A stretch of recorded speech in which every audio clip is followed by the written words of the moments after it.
Hello, I'm Jeff Halsey, Principal at Baton Intermediate. I'm here today to read from the book, The World According to Humphrey. Today I'm going to be reading chapter 3 from the book. The title of this chapter is The Two Faces of Mrs. Brisbane. That week was busy, but I learned a lot. I learned all the capitals of the United States. I didn't say I remembered them all, but I learned them all. I learned how water changes from solid to liquid to gas. I learned how to subtract fractions. I learned something else, something very weird. There are two Mrs. Brisbanes. And I thought one Mrs. Brisbane was one too many. The first Mrs. Brisbane is a good teacher, just like Aldo said. She's better than Ms. Mack was getting at AJ to lower his voice. She's better at getting Heidi to raise her hand before she blurts out loud. Of course, nobody could get Speak Up Saya to raise her hand or to blurt anything out loud. Saya is so quiet and gentle, she never gives an answer. If the teacher calls on her, she stares down at her desk without saying a word. But when it's Saya's turn to clean my cage and feed me, she holds me in her hands so gently, I feel like I'm floating on a cloud. "Hello, Humphrey," she whispers.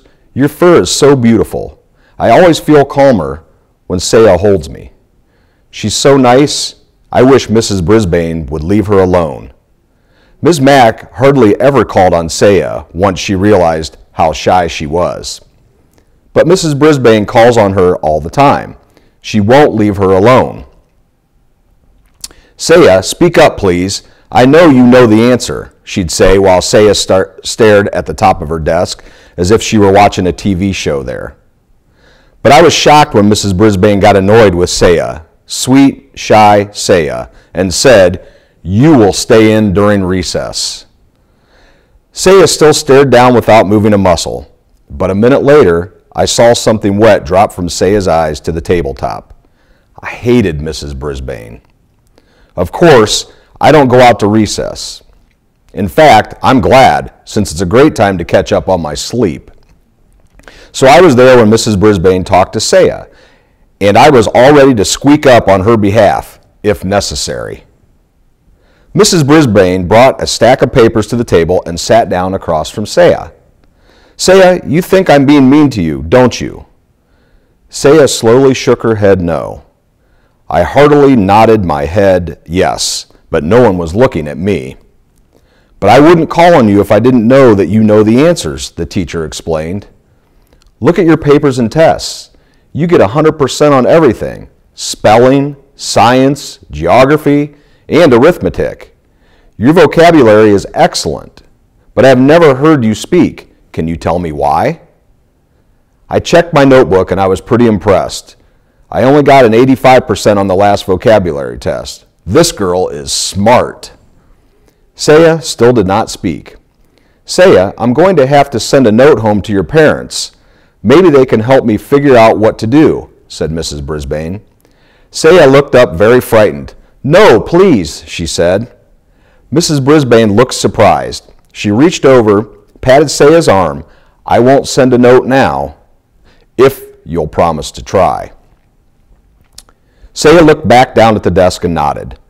"I'll tell you what, I won't call on you if you promise that sometime within the next week you'll raise your hand on your own and answer a question.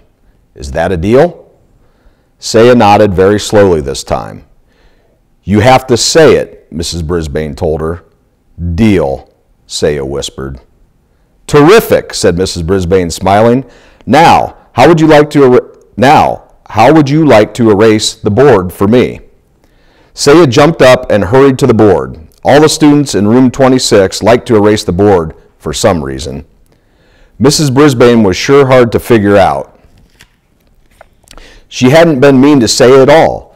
She just did what a teacher is supposed to do. I liked this Mrs. Brisbane. I even liked the pink blouse she had on. But at the end of the day, when the students were gone, the second Mrs. Brisbane came back. The really scary one.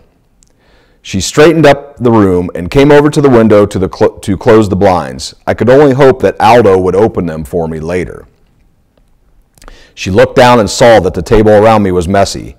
The bag of shavings used for my bedding had torn and bits of litter were scattered all over the table.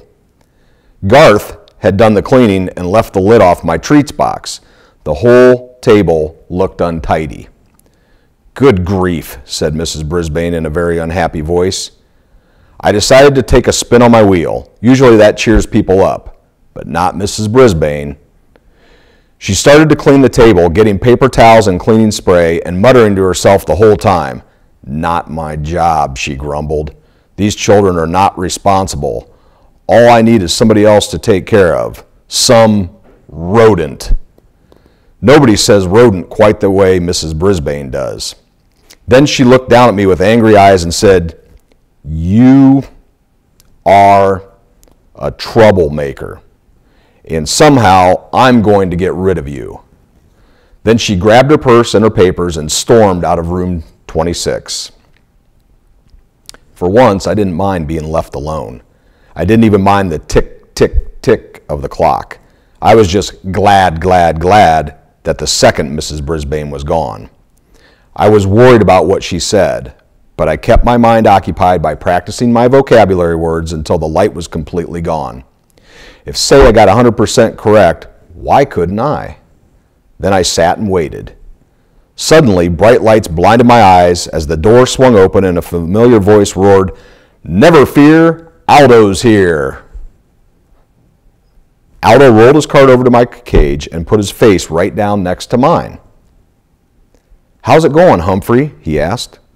I tried squeaking out my story, but Aldo didn't quite catch what I was saying. "Whoa, pal, something's got your tail in a tizzy." "Well, this should cheer you up." Aldo reached into a brown paper bag, pulled something out, and dangled it in front of my cage. "Something to gnaw on, little buddy," he said, opening the door. "Joy, joy, joy. A tiny dog biscuit. One of Ms. Mack's friends gave me one of these once. You can crunch on it forever." "Ha ha, suddenly there's a smile on your face," Aldo beamed with pride. "Now I'll clean this room real fast so we can eat our dinner together." I never saw anybody move as fast as Aldo. He turned the music up full blast, then he mopped and polished and swept and scrubbed while I nibbled and gnawed on my biscuit. When he was finished, Aldo pulled up a chair next to my cage and took out his big sandwich. "You know, Humphrey, some folks might think I'm crazy talking to a hamster, but you're better company than a lot of people I know. Here, have a nice salad. It's good for you."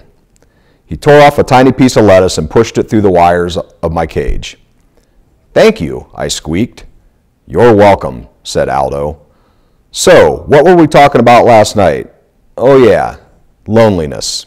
You know, I have friends, Humphrey, but during the day, when I'd like to do something, go bowling, or to a movie, or something, they're at work. And when they want to do something, I'm at work. Of course, there's the weekend, but I usually see my family, you know. My brother and his family, my nieces, my nephews. I got a big family."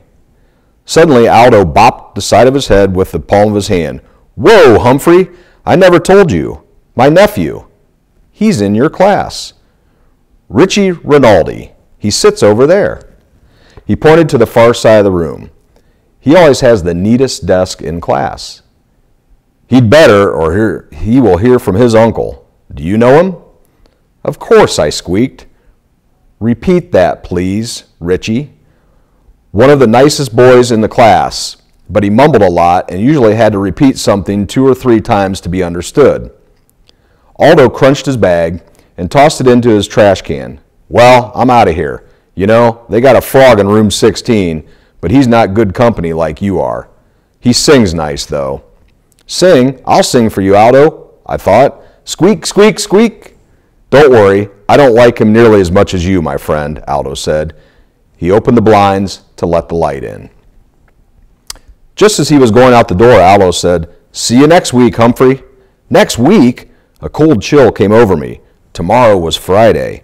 When Ms. Mack was in room 26, she took me home for the weekend. but if Mrs. Brisbane didn't take me home, I'd have 2 very long days and nights with no one, not even Aldo, to feed me or chat with me.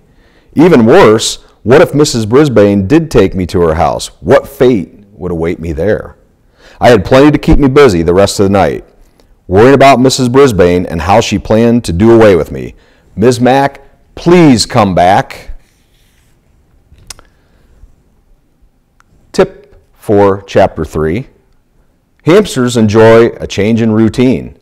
Among their favorite activities are eating, grooming themselves, climbing, running, spinning, taking a nap, and being petted.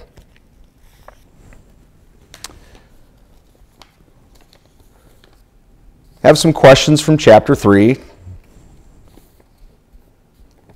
to kind of test your knowledge of what was just read to you. Again, this is the chapter titled The Two Faces of Mrs. Brisbane. The first question is, what did Humphrey get on his first vocabulary test? The next question, who said, "You are a troublemaker"?